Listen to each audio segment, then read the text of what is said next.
আল্লাহ রাব্বুল আলামিন বলেন ওয়া আতিমুল হজ্জ ওয়াল উমরাতা লিল্লাহ, তোমরা আল্লাহর উদ্দেশ্যেই হজ করো এবং আল্লাহর উদ্দেশ্যেই তোমরা উমরা পালন করো। কারণ পৃথিবীতে এমন কিছু লোক পাওয়া যায় যেই লোকগুলো হজ করে উমরা করে নিজের জন্য, নিজের স্বার্থের জন্য। আল্লাহ রাব্বুল আলামিন এই জন্য বলেছেন হজ করো আর উমরা করো, নিয়তটা বিশুদ্ধ করবা লিল্লাহি। হজ উমরা একমাত্র আল্লাহ পাকের জন্য করা লাগবে। হজ আমরা অনেকেই করি, উমরা অনেকেই করি।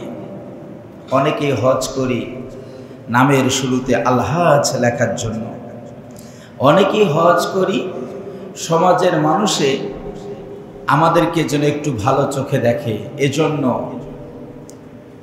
এরকম অনেক ঘটনা আমাদের সমাজে আছে। সারা জীবন ডাকাতি করেছে, এখন মানুষ ডাকাত নামেই চিনে, অনেক টাকার মালিক।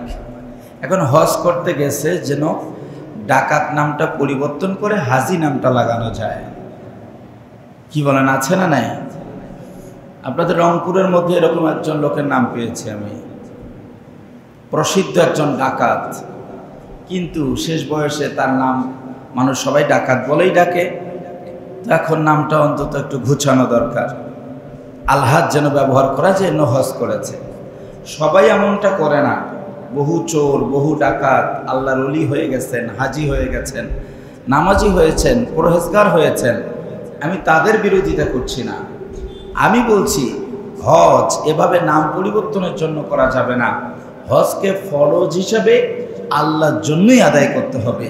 যদি না হয় তাহলে কোনো লাভ নাই। মানুষ আলহাজ বলবে কিন্তু আল্লাহ রাব্বুল আলামিন তাকে আলহাজ বলবেন না। হজ এত গুরুত্বপূর্ণ একটি ইবাদত আছে, এই ইবাদতের ব্যাপারে আল্লাহ রাব্বুল আলামিন বিশ্ব নবীকে বলেছেন আপনি আজান দিন। নামাজের জন্য আমরা কি দেই বলেন একটু? নামাজের জন্য কি দেই? নামাজ পড়া নফল না ফরজ? ফরজ। আযান মানে আহ্বান করা। ঠিক হজের জন্য আল্লাহ রাব্বুল আলামিন রাসূল সাল্লাল্লাহু আলাইহি ওয়াসাল্লামকে আযান শব্দ ব্যবহার করেছেন। সুবহানাল্লাহ বলেন। আল্লাহ রাব্বুল আলামিন বলেন ওয়াআদ্দিন ফিন-নাসি বিল হাজ্জি ইয়াতুকা রিজালাও ওয়া আলা কুল্লি দামিরি ইয়াতিনা মিন কুল্লি ফাজ্জিন আমিক। ওয়াআদ্দিন, হে রাসূল আপনি এলান করুন, ঘোষণা করুন, প্রচার করুন, মানুষের কানে কানে এই সংবাদ পৌঁছে দিন। ফিন্নাস, মানুষগুলোকে আপনি বলুন যে মানুষ পায়ে হেঁটে হোক আর কৃষ্ণকায় উঠের উপর সাওয়ার হয়ে হোক, মানুষ যেন দূর দূরান্তর থেকে হজ করার জন্য আসে। কারণ আমি রব্বুল আলামিন এটাকে তো ফরজ করেছি, কেউ যদি দুনিয়া এবং আখিরাতের মহাকল্যাণ চায় সেজন্য হজ করতে আসে। আমি রব্বুল আলামিন দুনিয়া এবং আখিরাতের মহাকল্যাণ হাজিদের জন্য বরাদ্দ করে দেব। একজন হাজি সাহেবের দাম অনেক অনেক অনেক। আল্লাহ সুবহানাহু ওয়া তাআলা কোরআনুল কারীমের বিভিন্ন জায়গায় যেমন হজের নির্দেশ দিয়েছেন, রাসূলুল্লাহ সাল্লাল্লাহু আলাইহি ওয়াসাল্লাম নির্দেশ দিয়েছেন। বিশেষ করে আমাদের একটি সুপরিচিত হাদিস বুনিয়াল ইসলাম আলা খামস, ইসলাম পাঁচটি ভিত্তির উপর প্রতিষ্ঠিত। যে পাঁচটি ভিত্তির উপর ইসলাম প্রতিষ্ঠিত তার মধ্যে একটি হচ্ছে হজ। পাঁচটি ভিত্তির একটি হলো হজ। অর্থবিত্ত যারা আছে তিনি যদি হজ আদায় না করেন তাহলে ইসলামের পাঁচ ভিত্তির একটি ভিত্তি তিনি ভেঙে ফেলেছেন। একটি ঘরে এক কর্নারে একটি পিলার যদি না থাকে ঘরটি যেমন বাঁকা হয়ে যাবে, ভেঙে যাবে, কোনো মানুষ যদি অর্থ থাকার পরে হজ না করে তিনিও একটি ভিত্তিকে ভেঙে দিয়েছেন। এই জন্য নবী বলেছেন বুনিয়াল ইসলাম আলা খামস, শাহাদাতি আল্লা ইলাহা ইল্লাল্লাহ ওয়া আন্না মুহাম্মাদার রাসূলুল্লাহ ওয়া ইকামিস সালাতি ওয়া ইতাইজ যাকাতি ওয়াল হজ ওয়াসাওমি রমাদান মুত্তাফাকুন আলাইহি। বুখারী এবং মুসলিমে অভিন্ন সনদে অভিন্ন রাবিতে বর্ণিত হাদিস, নবী বলেছেন ইসলামের পাঁচটি স্তম্ভ। 1 নাম্বার শাহাদা, 2 নাম্বার হলো সালাত, 3 নাম্বার যাকাত, 4 নাম্বার হলো হজ, 5 নাম্বার হলো সিয়াম। এই পাঁচটি স্তম্ভকে আল্লাহ পাক মুমিনের জন্য ফরজ করে দিয়েছে। হজ জীবনে একবার ফরজ, বলি আলহামদুলিল্লাহ। এটি একটি মারাত্মক নিয়ামত। নামাজ প্রতিদিন কতবার ফরজ, কিন্তু হজ জীবনে একবার ফরজ। রাসূলুল্লাহ সাল্লাল্লাহু আলাইহি ওয়াসাল্লাম বক্তব্য দিচ্ছিলেন, আইয়ুহান নাস কদ ফারাদাল্লাহু আলাইকুমুল হাজ্জা ফাহাজ্জু। তিনি বলেছেন, হে মানব মণ্ডলী, আল্লাহ সুবহানাহু ওয়া তাআলা তোমাদের জন্য হজকে ফরজ করেছেন, সুতরাং তোমরা হজ আদায় করো, হজ পালন করো। ফাকালা রাজুলুন, একজন লোক প্রশ্ন করলেন, আকুল্লা আমিন ইয়া রাসূলুল্লাহ সাল্লাল্লাহু আলাইহি সাল্লাম, ওগো নবীজি, হজ কি প্রতিবারেই ফরজ, প্রতি বছরেই কি ফরজ? নবীজি শুনলেন, কিছুই বললেন না, চুপ থাকলেন। সালাসান, লোকটি 3 বার বললেন একই কথা, ইয়া রাসূলুল্লাহ, প্রতি বছর কি হজ ফরজ? প্রতি বছর কি আমাদেরকে আদায় করতে হবে? নবীজি বললেন, লাউ কুলতু নাআম, আমি যদি বলতাম হ্যাঁ, আমার এই হ্যাঁ শব্দ দিয়েই প্রতি বছর তোমাদের জন্য হজ ফরজ হয়ে যেত। সুবহানাল্লাহ বলেন। আমরা এমন একজন নবী পেয়েছি, এমন একজন রাসূল পেয়েছি, কি তার মর্যাদা, কি তার সম্মান। তিনি যদি কোনো বিষয় হ্যাঁ বলেন, আল্লাহ পাক গোটা জাতির জন্য সেটা হ্যাঁ করে দেন। সুবহানাল্লাহ বলবেন না? তিনি যদি কোনো বিষয় না বলেন, আল্লাহ সুবহানাহু ওয়া তাআলা সেটা সবার জন্য হারাম করে দেন। এমনকি তিনি যদি নীরব থাকেন, কোনো কিছুর ব্যাপারে যদি মন্তব্য না করেন, এই নীরবতাই সম্মতির লক্ষণ। এই দৃষ্টিকোণ থেকে নবীজির নীরব থাকা বিষয়গুলোকেও আল্লাহ রাব্বুল আলামিন মুসলিম উম্মার জন্য হালাল করে দেন। সুবহানাল্লাহ। নবীজি নীরব থাকলেন আর লোকটাকে বললেন, লাউ কুলতু নাআম, যদি আমি বলতাম হ্যাঁ, লা ওয়াজাবাত, তোমাদের জন্য আবশ্যক হয়ে যেত, প্রতি বছর তোমাদেরকে হজ করা লাগতো। আমি জানি ওয়ালাম্মা ইসতাতাতুম, অথচ তোমরা প্রতি বছর হজ করা তোমাদের জন্য সম্ভবই না। এই জন্য আমি নবীজি নীরবতা পালন করেছি। তবে শোনো, বেশি প্রশ্ন করা কিন্তু ভালো না। প্রশ্ন কম, কাজ বেশি। আমাদের সমাজে কাজ বেশি না প্রশ্ন বেশি? বলেন তো, কাজ বেশি না প্রশ্ন বেশি? আমাদের সমাজে ফতোয়াবাজি বেশি না কাজ বেশি? গ্রুপিং বেশি না কাজ বেশি? শুনি বেশি না মানি বেশি? কাজের থেকে আমাদের লাফালাফি বেশি। আমরা খুব প্রশ্ন করি। কোনো হুজুর যদি সরাসরি প্রশ্ন উত্তরে আসে, সর্বনাশ, প্রশ্নের অভাব নাই। এত প্রশ্ন করি, কয়টা মানি? যেগুলো জানি এগুলো যদি মানি, আমার মনে হয় এ যুগে ওই লোকটি সব থেকে বড় আল্লাহর ওলি হয়ে যাবে। আমরা যেগুলো মোটামুটি জানি, এগুলো মানলেই আমাদের জন্য, অনেকের জন্য যথেষ্ট। কি বলেন, ঠিক কি না? কিন্তু আমরা গন্ডগোলকে বেশি পছন্দ করি, বেশি প্রশ্ন করি। আল্লাহ তাআলা আমাদেরকে হেফাজত করুন, বলি আমিন। হাদিস দ্বারা প্রমাণিত যে মানুষের জীবনে হজ ফরজ করেছেন আল্লাহ সুবহানাহু ওয়া তাআলা একবার। কোনো অর্থবিত্তের মালিক যদি জীবনে একবার এই হজ আদায় করে, আল্লাহ সুবহানাহু ওয়া তাআলা তাকে এই হজ আদায় করার যে ফরজ, এটি তার জীবনে একবার আদায়কে সারা জীবনের আদায়ের মতো আল্লাহ রাব্বুল আলামিন কবুল করে নেবেন। অন্য কোনো ইবাদতের ক্ষেত্রে এরকমটি হয় না। হজের অনেকগুলো ফজিলত আছে। আমরা লাভ যেখানে দেখি সেখানে বেশি যাওয়ার চেষ্টা করি। এই জন্য আমাদের কিছু লাভ জানা থাকা দরকার। কোরআনে হজের কথা, হাদিসে কিতাবুল হজ তো অধ্যায় দেয়া আছে, হাদিসের শেষ নাই। হজের কার্যাবলী কিভাবে সম্পাদন হবে সবগুলো হাদিসে আছে। আমরা সুযোগ যাদের হবে আমরা দেখে নেব ইনশাআল্লাহ তাআলা। আমরা এবার জানবার চেষ্টা করছি যে হজ করলে কি লাভ। রাসূলুল্লাহ সাল্লাল্লাহু আলাইহি ওয়াসাল্লাম যে কথাগুলো বলছেন তার মধ্যে খুবই গুরুত্বপূর্ণ একটি বিষয়, হযরতে আবি হুরায়রা রাদিয়াল্লাহু তাআলা আনহু قال রাসূলুল্লাহ সাল্লাল্লাহু আলাইহি ওয়াসাল্লাম, আল্লাহ নবী বলেছেন, মান হাজ্জা লিল্লাহ। এক নম্বর শর্তটা মারাত্মক। এখানে তিনটি শর্ত দেয়া হয়েছে। এক নাম্বার, মান হাজ্জা লিল্লাহ, যে ব্যক্তি হজ করলো, সবাই বলুন কার জন্য? আল্লাহর জন্য। হজটা আল্লাহর জন্য করা খুব টাফ, কষ্টকর। সব থেকে সহজেই আল্লাহর জন্য যে ইবাদতটি করা যায় এটি হলো সিয়াম। এটি কি? আল্লাহর জন্য যতগুলো কাজ বান্দাবান্দি করে, ইজিলি আল্লাহর জন্য করা যে কাজটি সহজ সেটা হচ্ছে সিয়াম।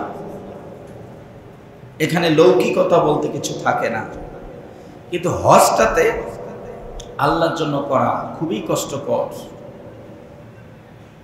আল্লাহ সুবহানাহু ওয়া তাআলা হাজী সাহেবের কি দাম দিয়েছেন? নবী বলেছেন, মান হাজ্জা লিল্লাহ, যে ব্যক্তি হজ করবে, বলুন তো কার জন্য? আল্লাহর জন্য। প্রতিটি ইবাদতই আল্লাহর জন্য করতে হয়। এরপরেও আল্লাহ সুবহানাহু ওয়া তাআলা নিজেও কোরআনুল কারীমের ভিতরেও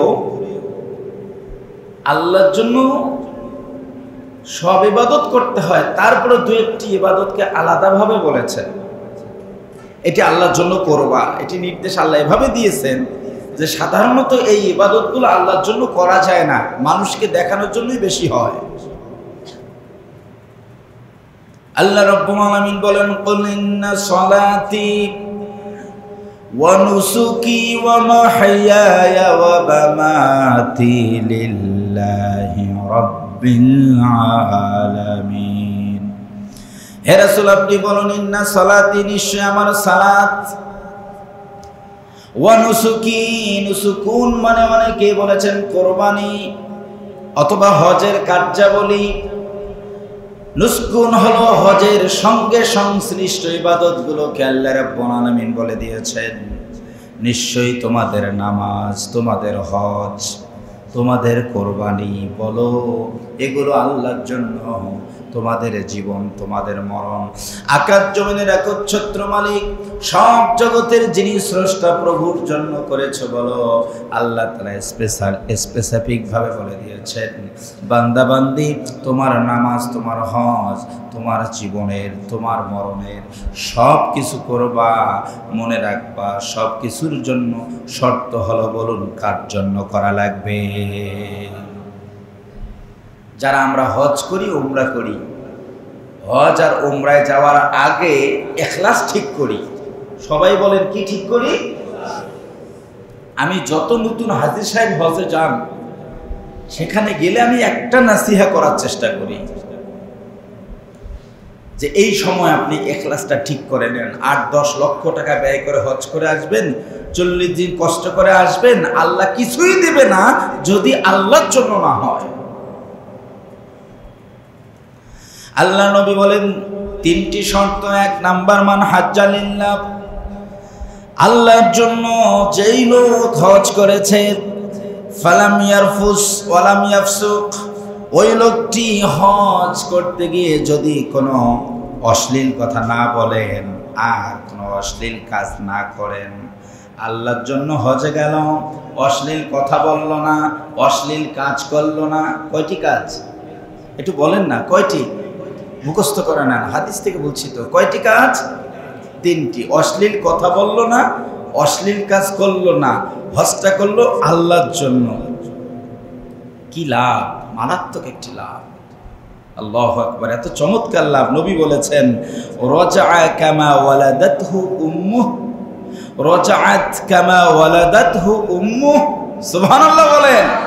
এই লোকটি যেদিন তার মায়ের পেট থেকে বের হয়েছে, ওই দিন লোকটি যেমন ছিল, হজ করে লোকটি তেমন হলো। একটু জোরে বলেন না, কি লাভ চান আর আপনি বলেন তো? একজন লোক মায়ের পেট থেকে বের হওয়ার পর তার আমল নামায় কোনো গুনাহ থাকে? হ্যাঁ, একজন হাজী সাহেবের কি দাম! যদি হাজী সাহেব আল্লাহর জন্য হজ করে, কোনো অশ্লীল কাজ না করে, অশ্লীল কথা না বলে, বিশ্বনবী বলেছেন রাজা কামা ওয়ালাদাতহু উম্মু, তার মা এইমাত্র জন্ম দিলে সে লোকটি যেমন নিষ্পাপ, ওই হাজী সাহেবকে আল্লাহ পাক নিষ্পাপ করে বাসায় ফিরিয়ে দেন। এরপরে আল্লাহ নবী একজন হাজী সাহেবের জন্য কি দাম সেটি বলেছেন। নবীজি বলেছেন, একজন হাজী হজ করল, প্রতিটি লোক যখন হজ করতে যায় হজের সাথে সাথে একটা বোনাস পেয়ে যায়, উমরা। সুবহানাল্লাহ বলেন। কোন কোন ফুকাহায়ে কেরাম উমরাকেও ফরজ বলেন, কারণ কোরআনুল কারীমে আল্লাহ সুবহানাহু ওয়া তাআলা হজের সাথে সাথে হারফে আতফ ব্যবহার করে উমরার কথা বলেছেন। আয়াতগুলো বিশ্লেষণ করে কোন কোন ফকি বলেন যে উমরা আদায় করা ওয়াজিব বা ফরজ। যদিও বা এটি মাশহুর বক্তব্য নয়, এই বক্তব্যকে প্রসিদ্ধ উলামায়ে কেরাম গ্রহণ করেন নাই। তবে উমরাটা সুন্নাহ বা নফল পর্যায়ের ইবাদত। তো একজন মানুষ যখন হজ করতে গেল, শুধু হজেই তো করলো না, সাথে সাথে উমরা করার ইবাদতেরও সুযোগ পেল। সুবহানাল্লাহ। আল্লাহ নবী বলেছেন, আল উমরাতু ইলাল উমরাতি কাফফারাতুল লিমা বাইনাহুমা। কোন মানুষ যদি উমরা করার জন্য যায়, এক উমরা থেকে আর এক উমরার মাঝে যতগুলো গুনাহ করেছে, বিশেষ করে সগীরা গুনাহ, শুধুমাত্র উমরা করবার কারণে মাঝের সব গুনাহগুলো আল্লাহ রাব্বুল আলামিন তাদের মাফ করে দেন। ওই হাদিসেই নবী বলেছেন, আল হজ্জুল মাবরুর লাইসা লাহু জাযাউন ইল্লাল জান্নাহ। লোকটি উমরা করেছে, উমরার মাঝের গুনাহগুলো মাফ হয়েছে, কিন্তু লোকটি যদি হজ করতে যায়, নবী বলেছেন, আর হজটা যদি মাবরুর হয়, কবুলকৃত হয়, একজন হাজী হজ করেছেন, আল্লাহ সুবহানাহু ওয়া তাআলা আবার সেটিও কবুল করে নিয়েছেন। নবীজি বলেছেন, ওই লোকটার জন্য বিনিময় হিসাবে আল্লাহ রাব্বুল আলামিন এই পৃথিবীতে তেমন কিছু দিবেন না। ওই লোকটার বিনিময় একটি দিবেন, বিনিময় হলো আল্লাহ পাকের জান্নাত। টাকা আছে, হজ করতে চায় না, লোভনীয় অফার, লোভনীয় অফার দিয়েছেন আল্লাহ। তোমার অর্থ আছে, হালাল অর্থ দিয়ে আমার জন্য তুমি হজটা করে আসো না, লাইসা লাহু জাযাউন ইল্লাল জান্নাহ। এর প্রতিদান জান্নাত ছাড়া কি বা হতে পারে? আল্লাহ পাক জান্নাত ছাড়া কিছুই দিবে না, মানে অবশ্যই অবশ্যই তাকে জান্নাত দিয়ে দিবে। এজন্য হজের গুরুত্ব অপরিসীম। হজ কবুল হলেই জান্নাত। কি লাভ? হজ মানুষের জীবনের পূর্ববর্তী জীবনের গুনাহগুলো মাফ করে। একজন প্রসিদ্ধ সাহাবী হযরতে আমর ইবনুল আস রাদিয়াল্লাহু তাআলা আনহু, ইবনু শামাস আল মাহরি রাহিমাহুল্লাহ, একজন তাবিঈ, তিনি বলেন যে আমরা আমর ইবনুল আস রাদিয়াল্লাহু তাআলা আনহুর কাছে গেলাম। তিনি যখন মৃত্যুশয্যায়, জীবন ওষ্ঠাগত হতে চলছে, মৃত্যুবরণ করবে, এমন মুহূর্তে আমরা তার কাছে গেলাম দেখার জন্য। বিশ্বনবীর একজন প্রসিদ্ধ সাহাবী পৃথিবী থেকে বিদায় নিচ্ছেন। এই মুহূর্তে যদি কোনো দামি কথা পাওয়া যায়, আর আল্লাহ সুবহানাহু ওয়া তাআলার বিশেষ বান্দা যারা প্রকৃত আল্লাহর বন্ধু, অনেকে মৃত্যুর আগেই উপলব্ধি করতে পারেন যে আমি হয়তো চলে যাচ্ছি, যার কারণে তারা তাদের গুরুত্বপূর্ণ কোনো নাসিহা থাকলে বা ওসিয়ত থাকলে সেগুলো তারা আদায় করেন। এই জন্য আল্লাহ তাআলার কাছে মাঝে মধ্যে দোয়া করতে হয়, রব্বে কারিম তুমি হঠাৎ মৃত্যু দিও না। আমরা অনেকেই হঠাৎ মৃত্যুটাকে পছন্দ করি, লোকটার কোনো কষ্টই হলো না, দ্রুত চলে গেল। বিষয়টা এমন না, বরং কিছুদিন বিছানায় পড়ে থেকেই মৃত্যুবরণ করা ভালো লক্ষণ। কারণ তিনি মানুষের কাছে ক্ষমা নিতে পারেন, আল্লাহ তাআলার কাছে তাওবা করতে পারেন, মৃত্যুর জন্য পুরোপুরি প্রিপারেশন নিয়ে আল্লাহর কাছে যেতে পারেন, ওসিয়া করতে পারেন। আমর ইবনুল আস রাদিয়াল্লাহু তাআলা আনহুর কাছে বিশেষ ব্যক্তিবর্গ উপস্থিত হলেন। এই লোকদেরকে দেখে তিনি দীর্ঘক্ষণ কাঁদলেন এবং তিনি কিছুক্ষণ কাঁদেন এবং কিছুক্ষণ ভিন্ন দিকে দেয়ালের দিকে মুখ ফিরিয়ে থাকেন। কিছুক্ষণ পরে তিনি সবার উদ্দেশ্যে একটি বক্তব্য দিলেন। তিনি বললেন যে যখন আমি বুঝতে পেলাম যে আমার ইসলাম গ্রহণ করা উচিত, তখন আমি রাসূলুল্লাহ সাল্লাল্লাহু আলাইহি সাল্লামের কাছে গেলাম। গিয়ে আমি ইসলাম গ্রহণের জন্য প্রস্তুতি গ্রহণ করলাম এবং অনুরোধ করলাম, ইয়া রাসূলুল্লাহ সাল্লাল্লাহু আলাইহি সাল্লাম, আপনি আপনার ডান হাত আমার দিকে এগিয়ে দেন, আমি বায়াত গ্রহণ করব, ইসলাম গ্রহণ করব। রাসূলুল্লাহ সাল্লাল্লাহু আলাইহি সাল্লাম যখন হাত এগিয়ে দিলেন, তখন আমর ইবনুল আস রাদিয়াল্লাহু তাআলা আনহু হাত গুটিয়ে নিলেন।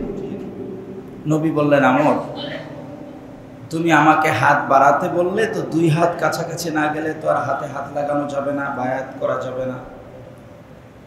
আমি হাত বাড়ালাম, তুমি হাত গুটিয়ে নিলে কেন?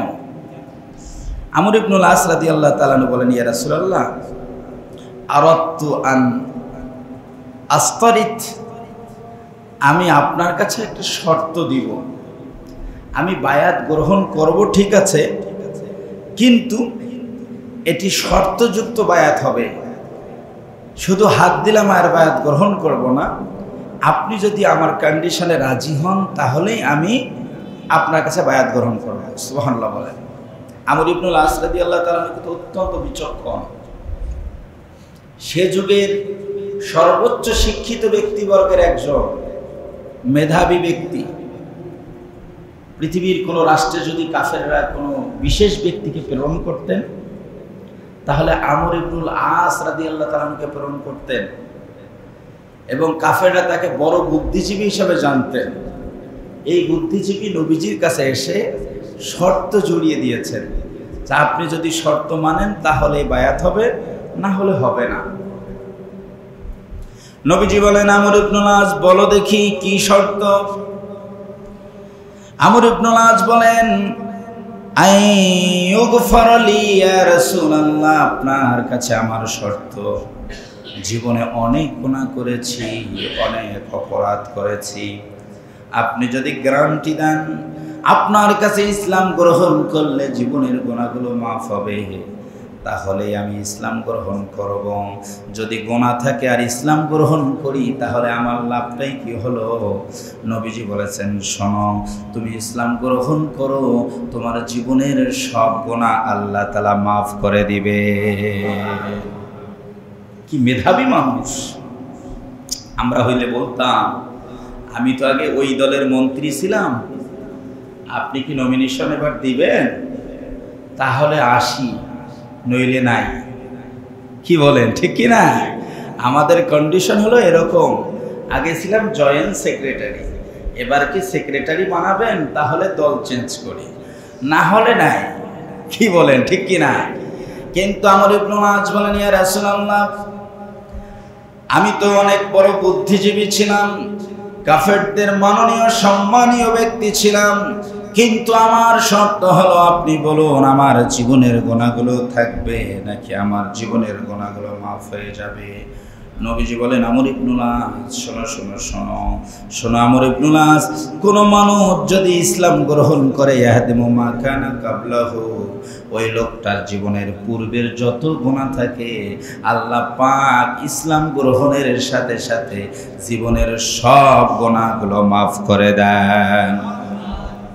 আমর ইবনুল আস রাদিয়াল্লাহু তাআলা মৃত্যুর পূর্ব লগ্নে তিনটি কথা বলেছেন। তাবিগণ বলেছেন তিনটি গুরুত্বপূর্ণ কথা ওই জায়গায় আমর ইবনুল আস বলেন। নবীজির থেকে শোনা তিনটি কথা নবীজি বলেছেন, আমর ইবনুল আস ওই সময় জানিয়ে দিয়েছেন। এক নাম্বার হলো, যেই লোকগুলো ইসলাম গ্রহণ করলো পূর্বের সব গুনাহ তার মাফ হয়ে যাবে। ওয়ান্নাল হিজরাতা তাহাদ্দামু মা কানা ক্বাবলাহা, আর কোন লোক যদি ইসলামের জন্য হিজরত করে, নিজের জায়গা জমি ত্যাগ করে ইসলামের জন্য, যেই লোকগুলো হিজরত করবে, যখনই হিজরত করলো আল্লাহ রাব্বুল আলামিন একজন মুহাজির হিজরত করার পূর্বের যত গুনাহ সব গুনাহকে আল্লাহ রাব্বুল আলামিন মাফ করে দেন।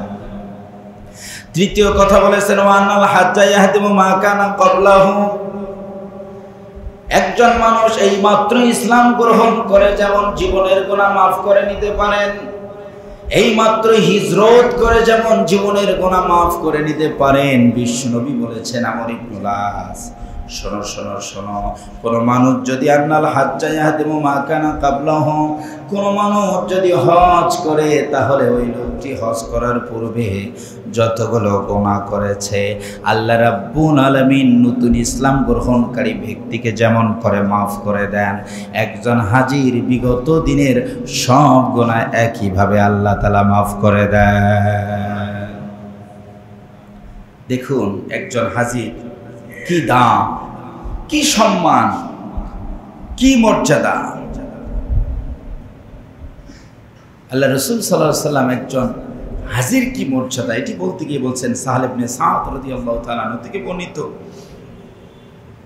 নবীজি বলেছেন, মা মিন মুসলিমিন, মুসলমানদের মধ্যে মুসলমানরা যখন হজ ব্রত পালন করার জন্য আসে এবং এই সময় সব হাজী সাহেবদের মুখে একটা স্লোগান থাকে, লাব্বাইক আল্লাহুম্মা লাব্বাইক লা শারীকা লাক ইন্নাল হামদা ওয়ান নি'মাতা লাক, আল্লাহু আকবার বলে।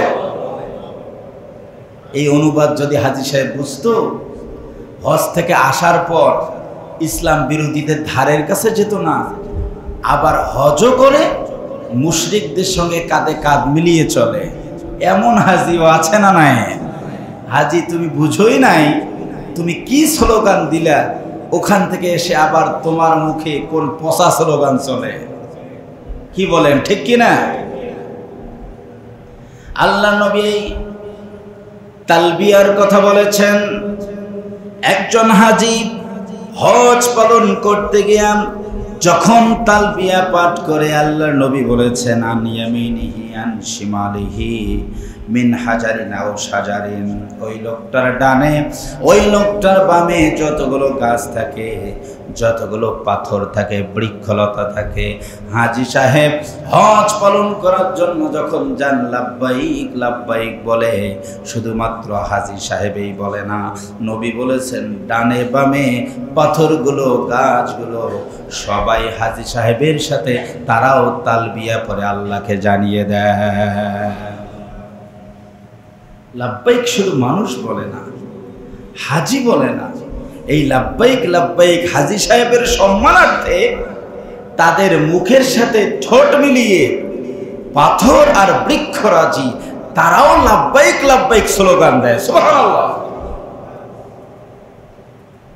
একজন হাজির কি দাম, তার তালবিয়া, তার তালবিয়ার সাথে, তার স্লোগানের সাথে অন্যান্যরাও স্লোগান দেয়। এই স্লোগানটি যেমন মুখে পড়া হয়, এটি অন্তরেও মানা দরকার। এখানে তাওহীদের স্বীকৃতি দেয়া হয়, একমাত্র আল্লাহর প্রশংসা ওই মুখে নিবে এই স্বীকৃতি দেয়া হয়। আল্লাহর সমকক্ষ কেউ নাই, এই দৃঢ় অঙ্গীকার হাজী সাহেব আল্লাহর ঘরে গিয়ে দিয়ে আসে। ওখানে গিয়ে বললেন কি, হজ থেকে এসে করলেন কি, বলেন এটাও মিলানোর দরকার আছে না নাই?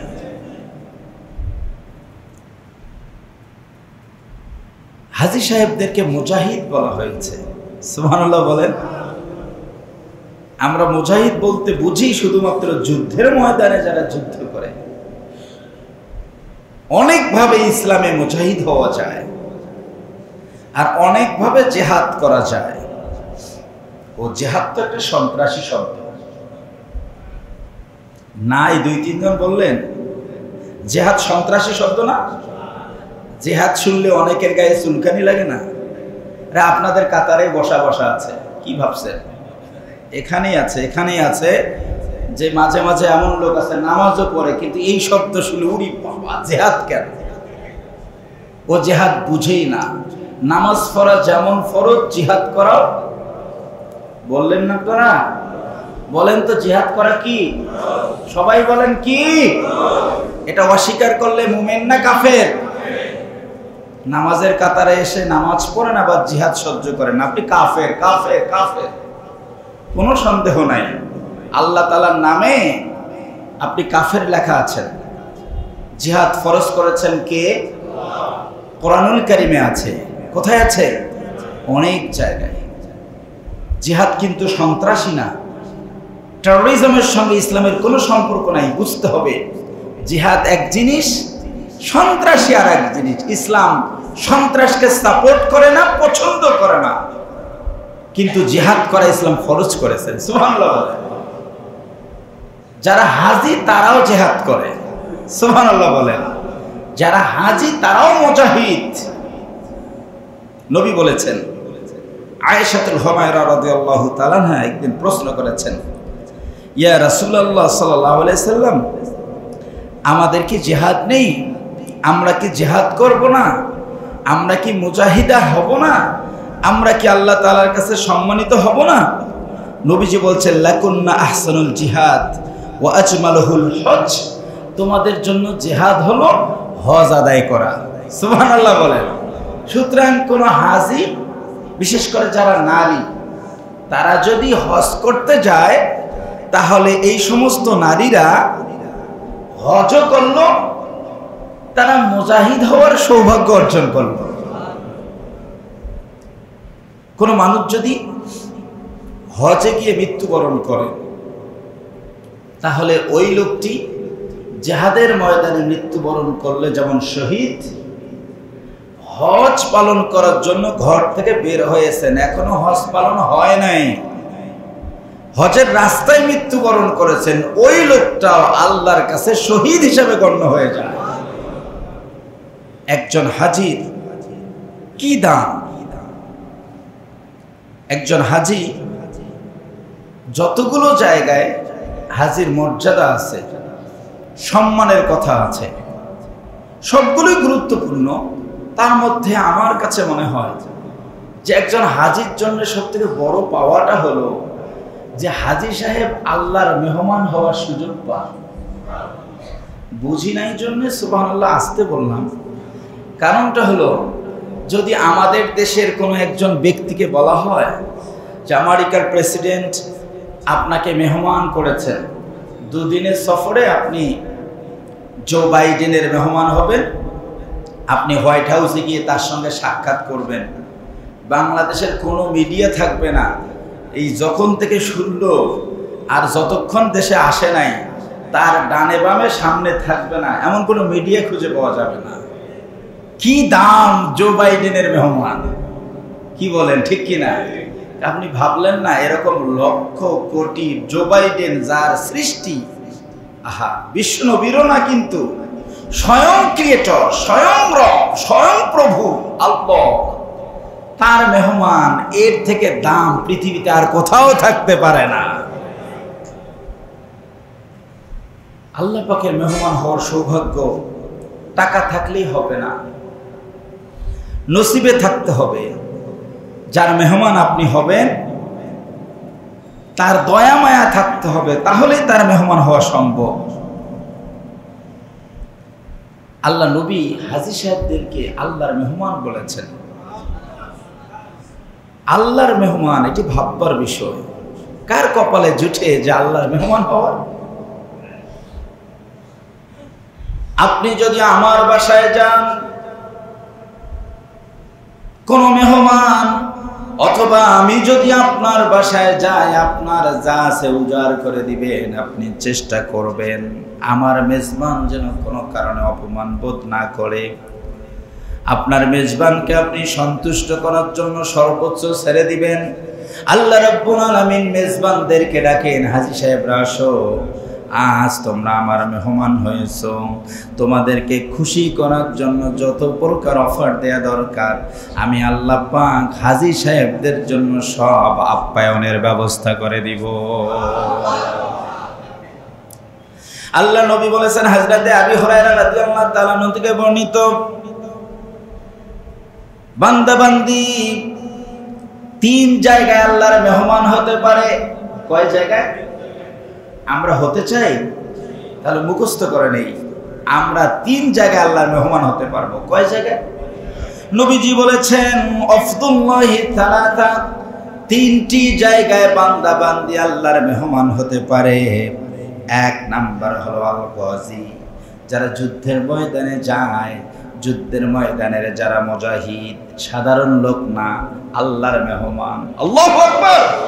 এই জন্য যুদ্ধের ময়দানে যা চায় তাই পায়। মেহমান হবে 1 নাম্বার আল গাজী, যুদ্ধের ময়দানে যারা যুদ্ধরত অবস্থায় গাজীরা থাকেন, তারা আল্লাহ পাকের মেহমান হয়ে যায়। আল্লাহ নবী বলেছেন, ওয়াল হাজ্জ ওয়াল মুতামিরু, আর যেই লোকগুলো হজ করতে যায় আর ওমরা করতে যায়, হজ করতে যায়, ওমরা করতে যায়, আর জিহাদের ময়দানে যায়, আল্লাহ নবী বলেছেন এই 3 শ্রেণীর মানুষ হলো আল্লাহর মেহমান। আল্লাহর মেহমান যারা হবে, আল্লাহ রাব্বুল আলামিন মেজবানদেরকে যত সম্মান করা দরকার সব সম্মান তিনি তার পক্ষ থেকে করে দিবে। কেউ যদি মেহমানের বাসায় যায় আর যদি কোনো কিছু চায়, মেহমান সর্বোচ্চ চেষ্টা করবে ওই জিনিসটা দেয়ার। হাজী সাহেবদের দোয়া ফিরানো হয় না, হাজী সাহেবদের দোয়া ফিরিয়ে দেওয়া হয় না, হাজী সাহেবদের দোয়া ফিরিয়ে দেওয়া হয় না। সুবহানাল্লাহ বলবেন না? যা চাবে তাই পাবে। নবী বললেন, হাজী সাহেবরা এই যে জায়গাগুলো আছে, নির্ধারিত কিছু জায়গা দেখায় দিলেন, এই জায়গাগুলোতে তোমরা যা যা চাবে তাই পাবে। সাহাবায়ে কেরাম গিয়ে বললেন, ইয়া রাসূলুল্লাহ, সত্যি তো তাই, তাহলে আমরা এবার চাবো।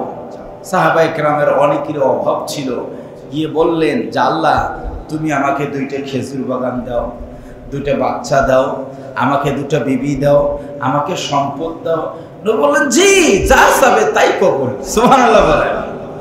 আল্লাহ রাব্বুল আলামিন জিবরিলকে বললেন, জিবরিল যাও নবীকে একটু জানায় দাও, তারা যে আমার কাছে চাবে আমি দিব, কিন্তু চাওয়ার ক্ষেত্রে সিস্টেমটা কি হবে, কোনটাকে তারা প্রাধান্য দিবে আর কোনটাকে দিবে না বুঝে নাই। আমি একটা প্যাকেজ দোয়া দিয়ে দিলাম, একটা দোয়া দিয়ে দিলাম, এক দোয়ার ভিতরে আমি আল্লাহ পাক তাদের সব চাওয়া পাওয়াগুলোকে পূরণ করে দিব। নবীজি সাহাবীদেরকে বললেন, তোমরা খেজুর বাগান চাও, বিবি চাও, সন্তান চাও, দুনিয়া চাও, কিন্তু প্যাকেজ দোয়া শিখে না। আল্লাহ জিবরিলের মাধ্যমে আমাকে দোয়া শিক্ষা দিয়েছেন, এই জায়গায় যেহেতু দোয়া কবুল হয়, সুতরাং হাজী সাহেবরা যেন এই দোয়াটা বেশি বেশি করে পড়ে। আমার সাথে পড়ুন, রব্বানা আতিনা ফিদ দুনিয়া হাসানাতাও ওয়া ফিল আখিরাতি হাসানাতাও ওয়া কিনা আযাবান নার। জোরে বলেন আমিন। আল্লাহ রাব্বুল আলামিন একটা প্যাকেজ দোয়া দিলেন, তোমরা বলো রব্বানা আতিনা ফিদ দুনিয়া হাসানা। খেজুর বাগান আমার জন্য হাসানা নাকি হাসানা না আমি তো জানি না, সন্তান আমার জন্য কল্যাণ নিয়ে আসবে নাকি আমাকে বৃদ্ধাশ্রমে পাঠাবে তাও তো আমি জানি না। আমার দুনিয়ার সম্পদ আমার জন্য কল্যাণ নাকি অকল্যাণ তাও তো আমি জানি না। হে রাসূল হাজী সাহেবদেরকে দোয়া শেখায় দেন, এরা নির্ধারিত করে না আছে, তারা যেন বলে আতিনা ফিদ দুনিয়া হাসানা, দুনিয়ার হাসানার জন্য যা যা লাগবে, সন্তান লাগলে দাও, খেজুর বাগান লাগলে দাও, প্রাইভেট কার লাগলে দাও, প্লেন লাগলে দাও, রাজত্ব ক্ষমতা লাগলে দাও, সম্পদ লাগলে দাও, যদি ব্যাংকের মালিক হওয়া লাগে দাও, যা লাগে তাই দাও। তবে মনে রাখো দুনিয়ার ভালো দিয়ে চূড়ান্ত সফলতায় যাওয়া যায় না। অফিল আখিরাতে হাসানা। হাজী সাহেবদেরকে বলো হজ করতে এসে তারা দুনিয়া চাইলো কিন্তু প্রকৃত সফলতা চাইলো না। এরা যেন বলে অফিল আখিরাতে হাসানা, পরকালীন জীবনের হাসানা দাও। বিশেষ করে হাসানা কি? ওয়াকিনা আযাবান নার, যেই লোকগুলো জাহান্নামের আযাব থেকে বাঁচলো সেই লোকটাই তো চূড়ান্ত সফলতায় পৌঁছতে পারল। নবী বললেন যাও যাও, এই জায়গায় দোয়া কবুল হবে, তবে দোয়া করো দুনিয়ার কল্যাণ, আখিরাতের কল্যাণ, বিশেষ করে জাহান্নাম থেকে বাঁচার কল্যাণ। কেউ যদি জাহান্নাম থেকে বেঁচে যায় তার থেকে কল্যাণময় জীবন আর কেউ পাবে না। হাজী সাহেবরা যা চাবে আল্লাহ রাব্বুল আলামিন তাই দিয়ে দিবেন, সুবহানাল্লাহ। বিশেষ করে আরাফার ময়দান, আরাফার ময়দানটা হচ্ছে রহমতের ময়দান, সুবহানাল্লাহ বলেন। এখানে জাবালের রহমত আছে, রহমতের পাহাড় আছে, সুবহানাল্লাহ বলেন। কিসের পাহাড়? রহমতের পাহাড়। ওই পাহাড়ের নামই জাবালে রহমা, রহমতের পাহাড় আছে। নবীজির জীবনের শেষ চূড়ান্ত নিয়ামতপূর্ণ আয়াত নাজিল হয়েছে এই জায়গায়। আল-ইয়াউমা আকমালতু লাকুম দীনাকুম ওয়া আতমামতু আলাইকুম নি'মাতি ওয়া রাদিতু লাকুমুল ইসলামা দীনা। এই আয়াতকে মুসলিম উম্মার জন্য কোরআনের সবথেকে শ্রেষ্ঠ নিয়ামতপূর্ণ আয়াত বলা হয়েছে। আমাদের জন্য কোরআনে যত আয়াত আছে সবই নিয়ামত, কিন্তু নিয়ামতপূর্ণ শ্রেষ্ঠ আয়াত হলো এটি, যে আয়াতটি জাবালে রহমাতের পাদদেশে বিশ্বনবীর উপর আল্লাহ পাক আরাফায় নাযিল করে দিয়েছে। এই দিন ইসলামকে কমপ্লিট করে দেয়া হয়েছে, পরিপূর্ণ করে দেয়া হয়েছে, আল্লাহ পাকের নিয়ামতকে চূড়ান্ত করে দেয়া হয়েছে। এটা হলো আরাফার দিন। এই দিন আল্লাহ পাক যতগুলো মানুষকে মাফ করেন, বিশ্বনবী বলেছেন আরাফার দিনে যতগুলো লোককে ক্ষমা করে দেয়া হয়, এককভাবে একদিনে আল্লাহ পাক এতগুলো ক্ষমা অন্য কোনো সময় করেন না। মানে এই গণ্ডিতে যারা ঢুকবে সব মাফ, সুবহানাল্লাহ বলেন। এর ভিতরে ঢুকলে আল্লাহ তাআলা সবগুলোকে মাফ করে দেন। এর মধ্যে এই দিনে আল্লাহ পাক এত বেশি ক্ষমা করেন, একই সাথে এত বেশি মানুষকে ক্ষমা করা হয় না। হাজী সাহেবগণ যখন আরাফায় অবস্থান করেন, আল্লাহ পাক আকাশে ফেরেশতাদেরকে তখন এক জায়গায় নিয়ে আসেন। এই আমার হাজী সাহেবরা জমিনে এক জায়গায় হয়েছে, তোমরা ফেরেশতারা আকাশে এক জায়গায় হও। হাজী সাহেবগণ আরাফার ময়দানে গিয়ে সেখানকার খতিবের লেকচার শুনবে, ফেরেশতারা তোমরা আমি আল্লাহর লেকচার শুনবা।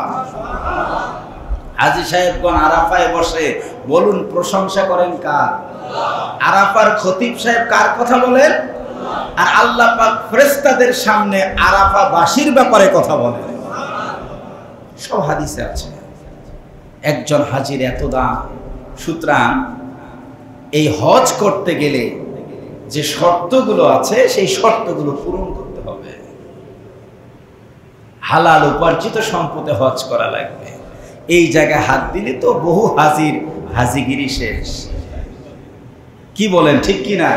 সারা জীবন লুটপাট করছে, শেষ বয়সে এখন হজ করে এসে মসজিদের এক কোনায় তাসবিহ গনে আর ইমামকে বলে, ইমাম সাহেব আপনি নামাজ পড়ে তাড়াতাড়ি বেরালেন, কি ব্যাপার, আপনার কি ইমামতি করার নিয়ত আছে? বাপরি বাপ।